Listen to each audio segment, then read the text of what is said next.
어서오세요. 괴담 들려주는 낚시꾼 괴담록 괴담집사입니다. 무언가를 즐기기에 아주 좋은 장소. 캠핑도 가능하고 취사도 가능해서 텐트 치고 고기 구워 먹고 놀기 좋은데, 야영을 하는 사람이 한 명도 없는, 아니면 사랑하는 사람과 손잡고 다정히 걸으면 분위기 뿜뿜할 것 같은 곳인데 데이트하는 사람이 하나도 없는, 만약 이런 곳들이 있다면 사람 없는 이유가 분명 있겠죠. 이번 이야기는 지우님께서 보내주신 사연입니다. 지우님, 사연 제보 감사합니다. 그럼 지우님의 기묘한 경험담, 괴담집사의 시점으로 떨어보겠습니다.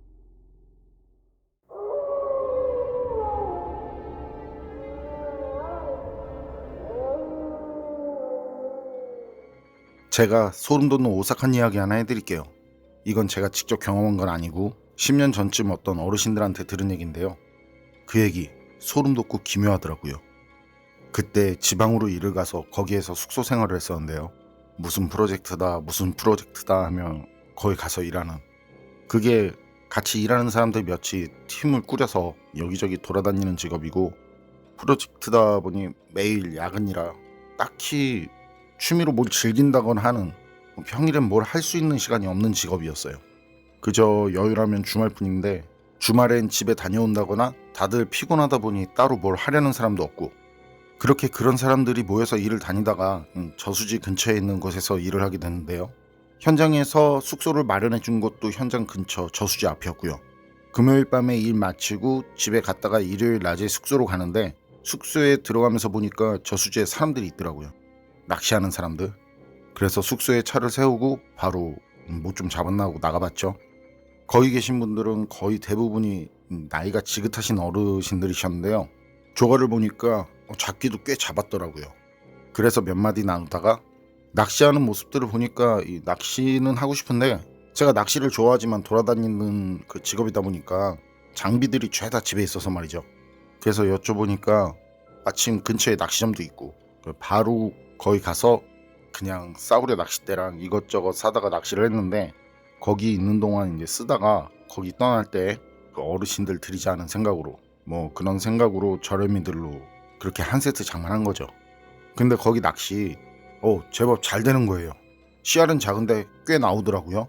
그래서 다음 주부터는 주말에 낚시나 해야겠다. 뭐 왔다 갔다 기름값도 드는데. 그리고 그 다음 주부터는 주말에 집에 안 가고 낚시할 생각을 한 거죠. 그 뒤로 한 주가 후딱 지나고 야근까지 마치고 금요일 밤, 다음날이 주말이니까 밤낚시 제대로 할 생각으로 퇴근 후 서둘러서 저수지로 바로 갔어요. 차를 세우고 내려가니까 전에 본 어르신들이 계시더라고요. 인사드리고 준비한 캔커피 하나씩 돌리고, 그렇게 친해지면 낚시하면서 편안하게 할 수 있으니까요. 그리고 자리 펴고 준비를 마치니까 밤 12시 조금 안 된 시간, 그때 어르신 한 분이 모여서들 한잔해 그러면서 저보고도 와서 한잔 하라고 하더라고요. 전 술보다 낚시가 더 하고 싶었는데, 그때 거기 짧아도 4달 이상은 있어야 하는 프로젝트였거든요. 그래서 친해지면 좋을 것 같겠다 싶어서 저도 동석했죠. 얘기 초반엔 저에 대해서 물어보고 저에 대한 이런저런 얘기들이었는데, 그러던 중 한 분이 낚시를 해도 아래쪽 저수지로는 가지 말라는 말을 하더라고요. 그때 같이 있던 어르신은 넷. 그분들은 아래쪽 동네에서 나고 자라고 결혼까지 한 분들이었는데요.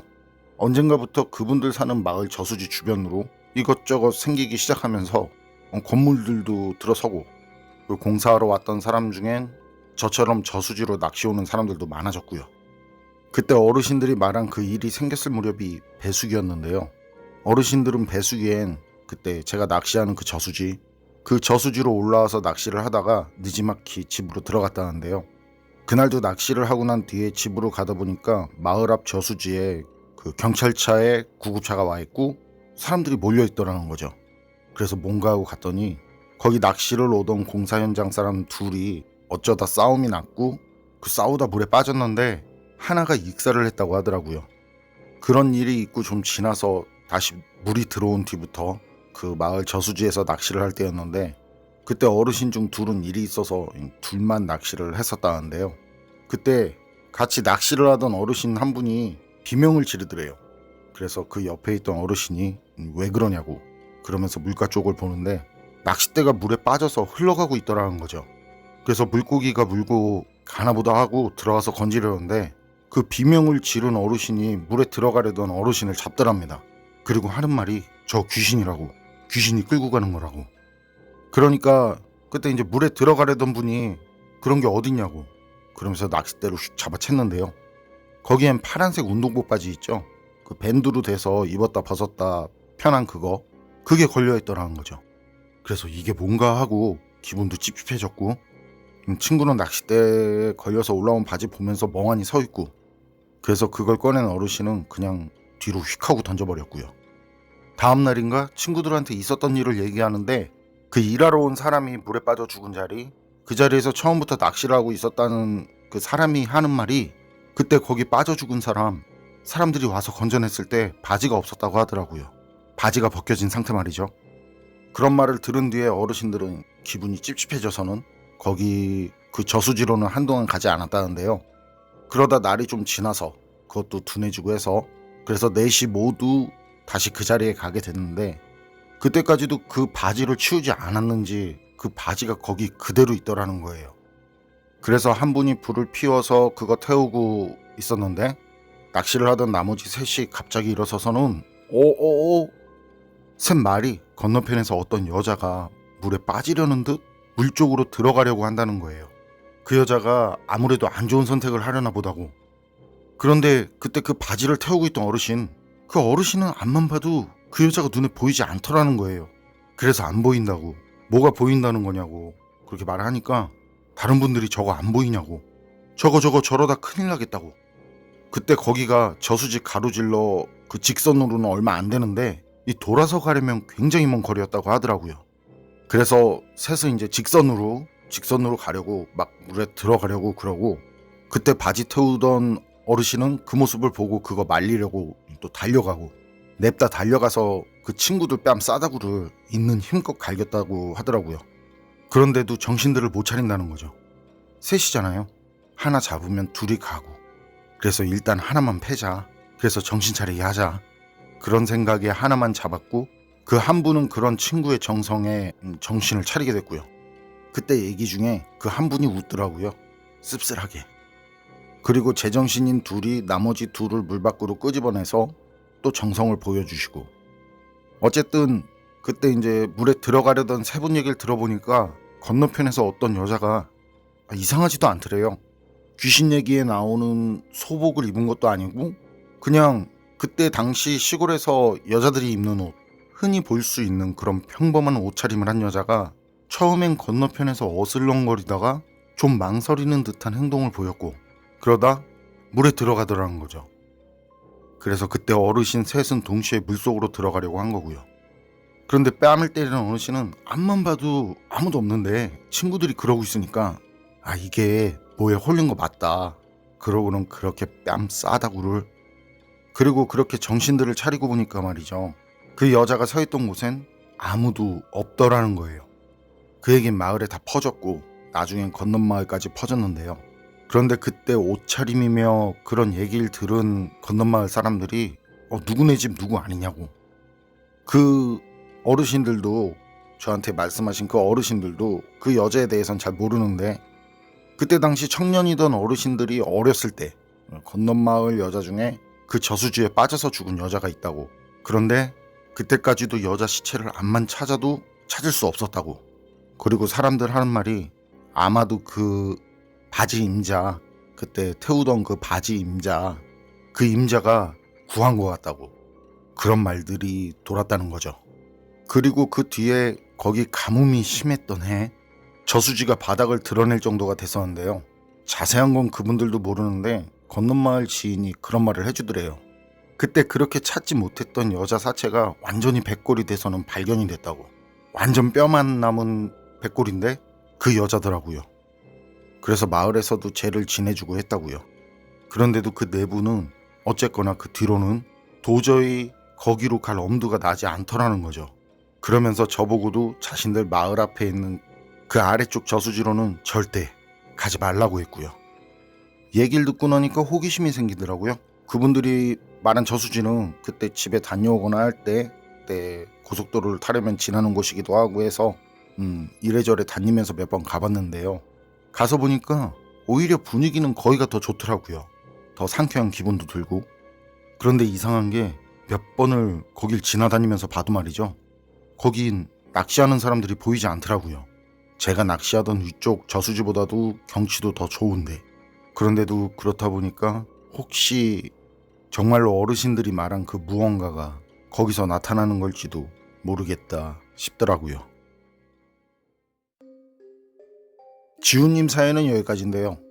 경치 좋고 분위기 좋은 포인트라면 낚시꾼들이 있어야 하는데 낚시하는 사람들이 없다. 뭐 그럴 수도 있겠죠. 그런데 그러려면 무슨 이유가 있어야 할 것 같은데 말이죠.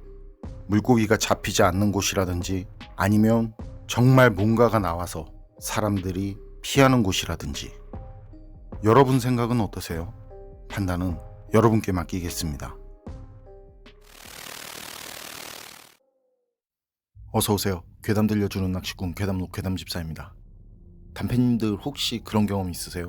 이 사람 분명 내가 진짜 너무 완전 잘하는 사람인데 그날따라 평소랑은 좀 이상한 분위기를 풍긴다든지, 아니면 아예 그냥 딴 사람 같다든지, 누군가가 그렇게 느껴진 경험 말이죠. 이번 이야기는 히보리님께서 오랜만에 보내주신 사연입니다. 히보리님 사연 제보 감사합니다. 그럼 히보리님의 기묘한 경험담 괴담집사의 시점으로 떨어보겠습니다.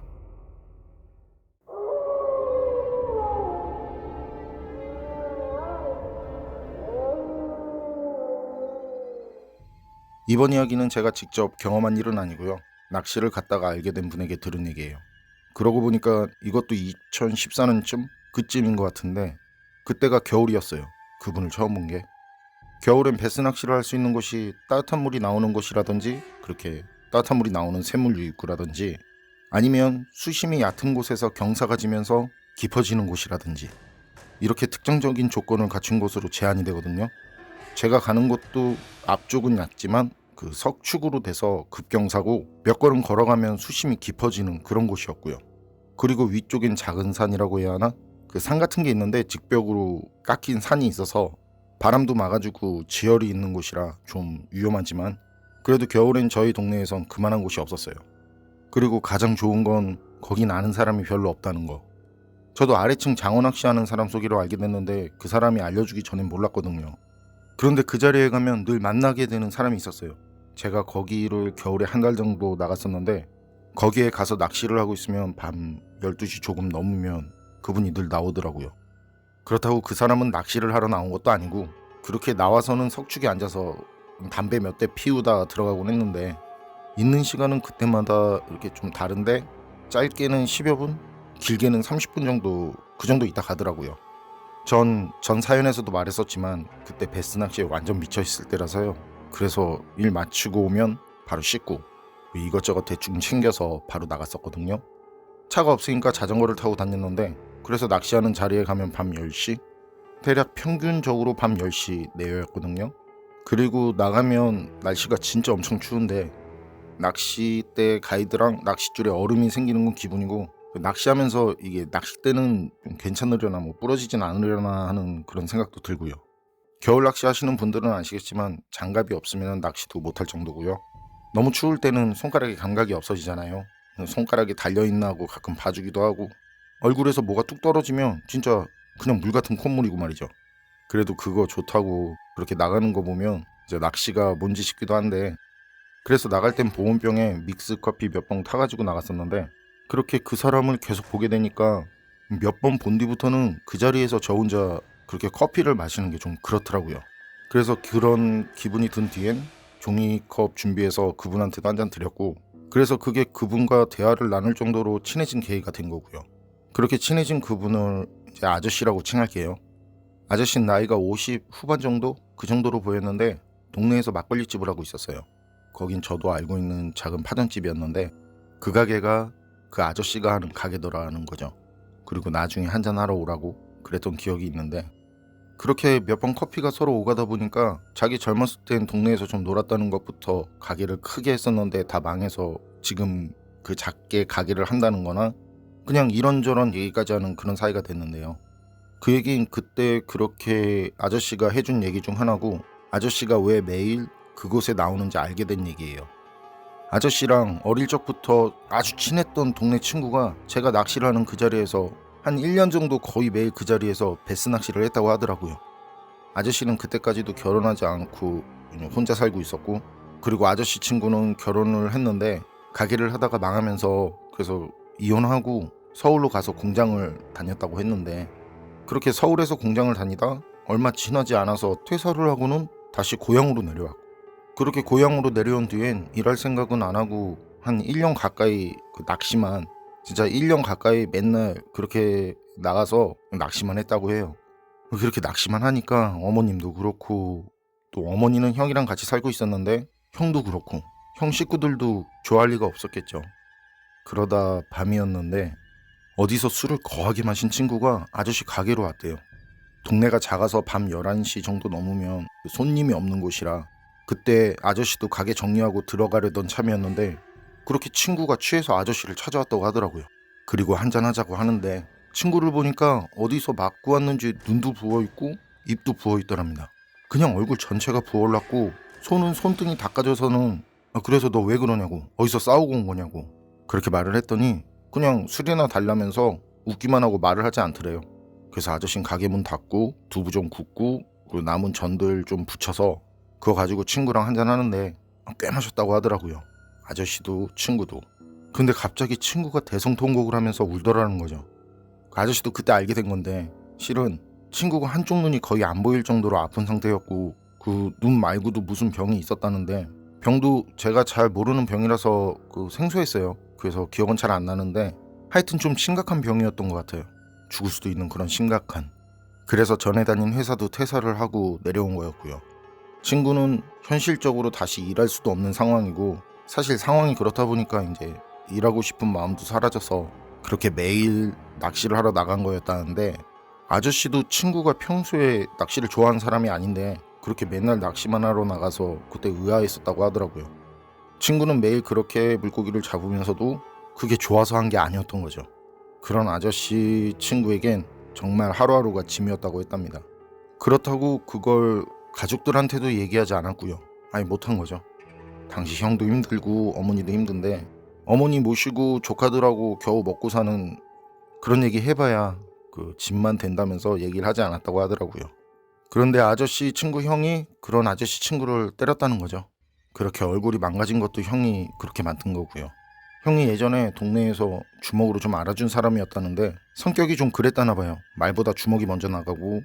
그런데 아저씨 친구가 형한테 맞은 것도 그날이 처음은 아니라고 했다는 거예요. 그날은 다른 날보다 좀 더 심하게 맞은 것 뿐이고, 생각을 해보세요. 나이가 50이 넘었는데 형이 때려서 맞는 거. 그런데 아저씨 친구는 또 사람이 내성적이고 몸도 좀 약한 편이었다고 해요. 그때도 아픈 사람이니까. 그리고 그냥 어려서부터 그냥 조용한 친구였다는데, 그날은 형한테 맞고 나와서 이제 마음이 아프니까 술 먹고 혼자 주먹으로 어딜 그렇게 쳤나 보다 하시더라고요. 벽이라든지 뭐 그런. 그래서 손도 멀쩡하지 않은 상태로 다 까졌고, 그쯤 얘기했을 때 아저씨도 살짝 울먹이더라고요. 아니, 울었다는 게 맞을 것 같은데요. 잠깐 울다 다시 얘기를 하셨는데 들으면서도 그런 생각이 들었어요. 아, 아저씨도 참 많이 답답했나 보다 하는 그런 생각. 그리고 친구는 그때 한참을 울다가 다 망가진 손을 주머니에 넣더니 작은 상자를 줬다고 해요. 아저씨한테. 친구가 이거 아저씨한테 주려고 왔다면서요. 그리고 살면서 아저씨가 제일 고마웠다면서. 아저씨는 그게 뭐냐니까 이제 친구는 또 말도 안 하고 그냥 웃었다는데, 그래서 이렇게 상자를 열어보니까 애기들 돌반지 있잖아요. 작은 거. 그런 건데 좀 큰? 좀 이렇게 넓은.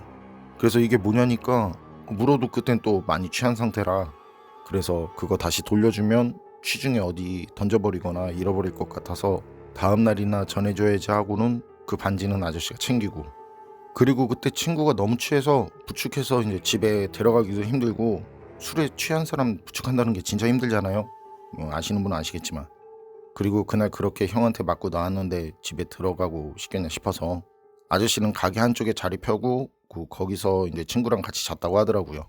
그리고 다음날 아침에 친구가 일어나서 이제 국밥집 가서 밥 먹이면서 그날 친구가 준 그 상자, 그 상자에 담긴 반지를 줬는데 친구가 진짜 선물로 주는 거라고 계속 가지라고 하더라는 거죠. 그래서 아저씨가 이까 금반지 이게 작은 거 어디다 쓰냐고 그냥 너나 가지라고 하면서 그 화를 내면서 다시 줘도 친구는 그러면 버리겠다고 하더래요. 그래서 지금은 감정이 좀 그런가 보다 하고 다시 보관했다가 나중에 주기로 하고, 밥 먹고 어떻게 하겠냐고 이렇게 물어보니까 집으로 간다고 했다고 하더라고요.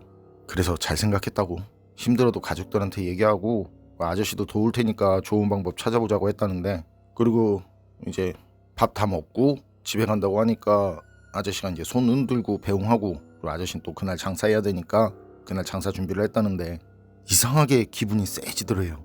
뭔가 좀 찝찝해지는 그런 기분? 그리고 이렇게 이제 그 반지를 보니까 친구 이름을 가명이라고 하면 가명이 아빠가 가명이에게 이렇게 적혀 있더라는 거죠. 그게 그 친구의 돌반지였던 거예요. 돌아가신 그 친구 아버지가 준, 암만 좋은 사람이고 좋은 친구라고 해도 돌아가신 아버지가 준, 그것도 세상에 처음 나와서 처음으로 받은 그 반지인데, 그 반지인 돌반지를 주진 않겠죠, 상식적으로. 그래서 야, 이거 심각하다, 이거 진짜 심각하다 하면서 아저씨는 친구한테 바로 전화를 했는데 또 전화는 안 받고, 그래서 아저씨는 혹시나 해서 친구가 매일 낚시하던, 그러니까 그때 제가 서 있던 그 자리로 오토바이를 몰고 가는데 그때 구급차랑 경찰차가 지나가더래요. 사이렌을 막 울리면서. 그리고 그 차들은 제가 낚시하는 그쪽 방향으로 향했는데 진짜 이쯤 되면 불안함이 극에 달하겠죠. 아저씨는 그 뒤로 어떻게 거기까지 갔는지 모를 정도였다는데, 거기 도착을 하니까 바로 구급차랑 또 이제 자리를 뜨고 있고, 그리고 사람들이 거기 이제 좀 몰려 있어서 사람들한테 물어보니까 거기서 사람이 빠져서 죽었다고 하더라는 거죠. 거기서 그렇게 안타깝게 된 게 친구라고 하더라고요. 그리고 그런 일이 있었던 게 제가 거기서 낚시를 하기 몇 달 전 일이고요. 그래서 아저씨는 그 뒤로 친구 생각에 그 장사 마치면 매일 거기 나와가지고 이제 친구가 죽은 자리에서 강물을 바라보다 간 거였는데, 언젠가부터 그 자리에서 제가 낚시를 하고 있었다는 거예요. 낚시를 하고 있고, 근데 또 그런 절 보니까 친구 생각이 나서 나쁘지 않았다고 하시더라고요. 그리고 매일같이 아저씨가 고민한 게, 그 반지를 친구 말처럼 아저씨가 보관을 할까, 보관을 해야 되나, 아니면 친구가 죽은 곳에 이제 던져서 돌려줄까, 아니면 친구 식구들에게 이제 전해줄까 고민을 하고 있었다고 했고요. 반지는 어떻게 됐는지 모르지만 그때 아저씨 말을 들으면서 저까지 눈물이 나더라고요. 슬픈데 사실 좀 무섭고, 제가 낚시를 하는 자리에서 사람이 죽었다고 하니까 말이죠, 슬픈데 좀 무섭더라고요, 솔직히.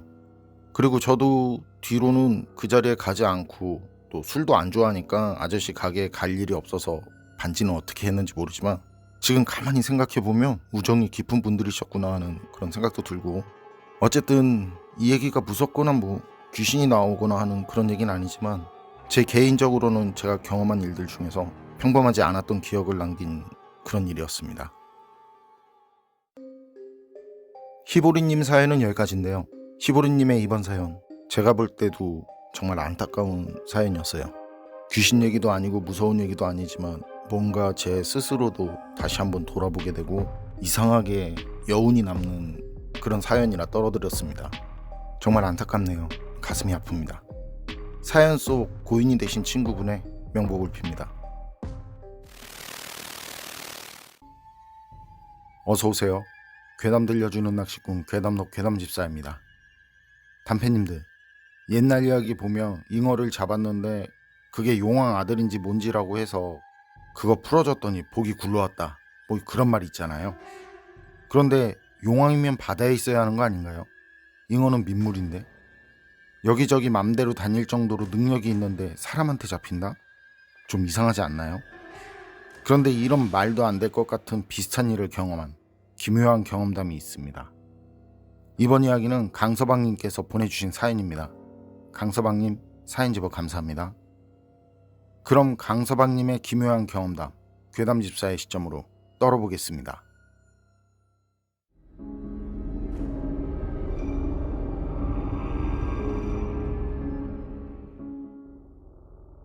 제가 소름 돋는 오싹한 이야기 하나 해드릴게요. 이건 동네에서 같이 낚시를 하는 분께 들은 이야기고요. 지금 그분 나이가 70이 넘으셨는데 젊었을 때 경험한 이야기라고 하시더라고요. 전에 경기도 에서 살 때 있었던 일이고요. 그날 혼자 동네 근처 저수지에서 낚시를 하고 있었다고 해요. 한참을 입질이 없다가 자정이 넘어서 붕어 월척을 올려냈는데 그 붕어가 입모양이 좀 기형이었다고 하더라고요. 그리고 아가미에 반달 모양으로 검은 점이 있었고, 그분은 지금도 물고기를 잡으면 먹지 않으니까 그냥 손맛만 보고 풀어주는데 그때도 마찬가지였고요. 그래서 풀어주면서도 신기하네 그랬었다는데, 그리고 그 다음 달인가 해서 똑같은 자리에서 낚시를 하는데 그때도 자정이 넘은 비슷한 시간대였는데요. 전에 잡은 그 붕어가 또 올라왔다는 거예요. 똑같이 입모양이 기형이고 아가미에 검은 반점이 있는, 비슷한 게 아니라 같은 녀석이라고 확신할 수 있는, 그러니까 더 신기하더라는 거죠. 그쯤 되니까 웃음도 나오고, 그래서 이젠 그만 잡히라고 그러면서 또 풀어주고, 그리고 계절이 바뀌고 해가 바뀌고 다음에 봄이었다는데 그때 감기 몸살이 심하게 와서 엄청 아팠다는 거예요. 그래서 병원에 다녀오고 하루 종일 누워서 잠만 자야 했다고 하더라고요. 그렇게 잠을 자는데 어떤 아이가 꿈에 나타나서는 울면서 살려달라고 하더라는 거예요.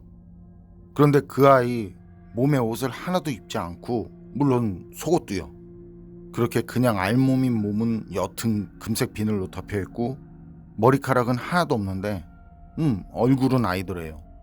그런 아이가 바닥에 웅크리고 얼굴만 들어서 제발 살려달라고 울면서 바라보는데 입이 어디선가 본 듯한 모양새, 그리고 귀 아래턱 쪽에 반달 모양 반점. 그 꿈을 꾸고 바로 일어나게 됐는데 그 외에 옛날 전설 같은 거 있잖아요. 용왕 아들이 어쩌고 저쩌고, 잠에서 깬 뒤부터 그게 생각나더라는 거죠. 그때 진짜 이상하리만치 감이 오는 게 있었다고 하더라고요. 그래서 몸이 아픈데도 옷 주섬주섬 챙겨 입고 동네에 작은 시장이 하나 있는데 바로 거기로 가서 거기 민물고기 파는 곳은 다 둘러봤다는 거예요. 그런데 마지막 간 집에 그때 그분이 2번이나 자꾸 놓아준 그 붕어가 있었다고 하더라고요. 비록 2번 본 게 전부지만 2번째 봤을 때도 그렇고 그때 시장에서 봤을 때도 같은 녀석이라는 확신이 들더라는 거죠. 그리고 그분은 그 붕어를 사서 바로 저수지로 가서 풀어주는데 붕어를 물에 놓고 손을 놓으면 물 위로 계속 떠오르더라는 거죠. 죽으려고 할 때 그 모양새.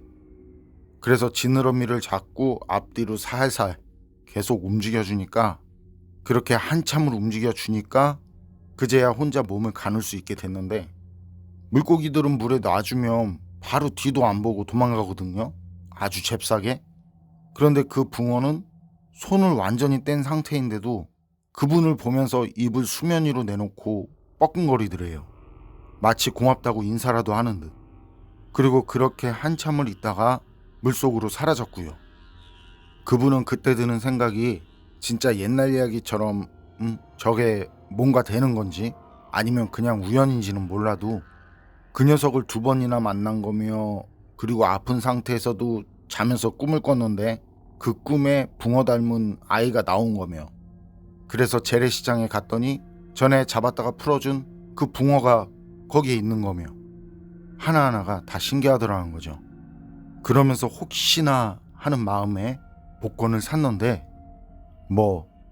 거기까진 옛날 이야기처럼 그렇진 않았다고 하고요. 어쨌든 그분은 그 저수지로 계속 낚시를 갔는데 그 뒤로는 그 붕어를 다시 볼 수는 없었다고 해요.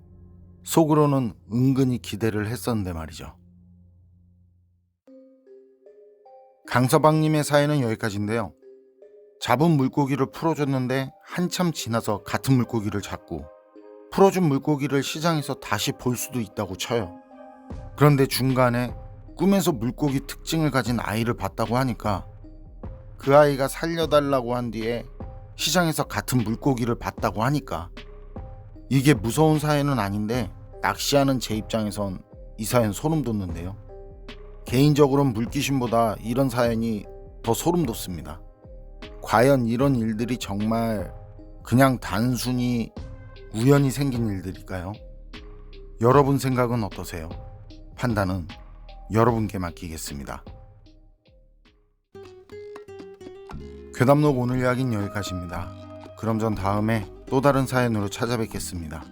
늘 건강하시고 평온하세요. 함께 해주셔서 고맙습니다.